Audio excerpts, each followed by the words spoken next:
2024 ইংরেজি তারিখ বিলিনিয়া থানায় একটা খবর আসে যে শিবপুর সঞ্জীব নাগের বাড়ি থেকে 4টে গরু মানে চুরি হয়ে গেছে। তো সেই মোতাবেক আমরা একটা মানে কেস রেজিস্টার করে সমস্ত থানাতে জানিয়ে এটা কাকরাউন থানাধীন থেকে আমরা 4টে গরু একটা ইকো গাড়ি সাধারণ ইকো গাড়ি আমরা সিজ করি, কিন্তু ড্রাইভার পলাতক ছিল।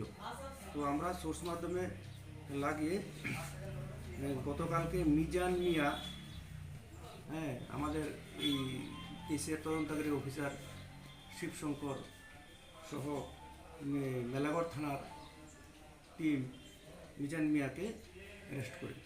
তো ওর প্রাথমিক ইন্টারোগেশনে যে গাড়ির চালকের নাম আমরা পাই, সে হচ্ছে শাহজাহান মিয়া, বাড়ি বাইকড়া। তাকেও আমরা বাইকড়া থানার সাথে আমাদের তদন্তকারী অফিসার শিবশঙ্কর